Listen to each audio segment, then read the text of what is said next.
क्या आप यकीन करेंगे कि जिस सैमसंग का फोन शायद अभी आपके हाथ में है, उसकी शुरुआत मोबाइल, टीवी या इलेक्ट्रॉनिक्स से नहीं, बल्कि एक छोटी सी किराने और ट्रेडिंग दुकान से हुई थी।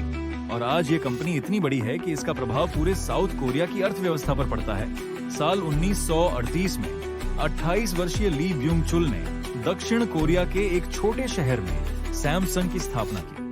उस समय सैमसंग सिर्फ सूखी मछली, नूडल्स, फल और अन्य सामान चीन भेजने का काम करती थी, लेकिन इसके संस्थापक की सोच बहुत बड़ी थी। सैमसंग नाम का मतलब कोरियन भाषा में 3 स्टार्स यानी 3 सितारे होता है, जो शक्ति, महानता और लंबे समय तक टिके रहने का प्रतीक है। 1950 और 1960 के दशक में सैमसंग ने कपड़ा उद्योग, बीमा और रिटेल बिजनेस में कदम रखा। फिर आया वह फैसला जिसने कंपनी की किस्मत बदल दी। 1969 में सैमसंग ने इलेक्ट्रॉनिक्स सेक्टर में प्रवेश किया और अपना पहला ब्लैक एंड व्हाइट टीवी बनाया। शुरुआत आसान नहीं थी। जापानी कंपनियां बाजार पर राज कर रही थीं, लेकिन सैमसंग ने हार नहीं मानी। 1980 के दशक में कंपनी ने सेमीकंडक्टर यानी चिप बनाने का काम शुरू किया। उस समय बहुत लोगों ने कहा कि यह बहुत बड़ा जोखिम है, लेकिन यही जोखिम सैमसंग की सबसे बड़ी ताकत बन गया। आज दुनिया के लाखों मोबाइल, लैपटॉप और इलेक्ट्रॉनिक डिवाइस सैमसंग की चिप्स पर चलते हैं। 1990 के दशक में सैमसंग ने अपना फोकस सस्ते प्रोडक्ट से हटाकर प्रीमियम क्वालिटी पर कर दिया।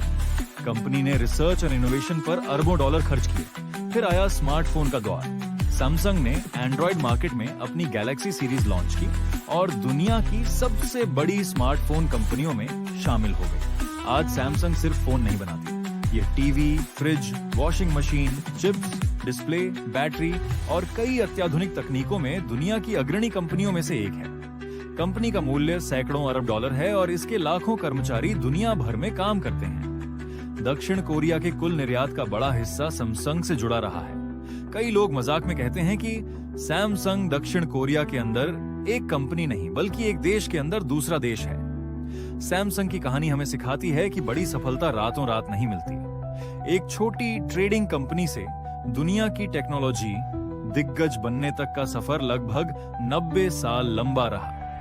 अगर आप लगातार सीखते रहें, बदलाव को अपनाएं और लंबी सोच रखें, तो छोटी शुरुआत भी आपको दुनिया के शिखर तक पहुंचा सकती है।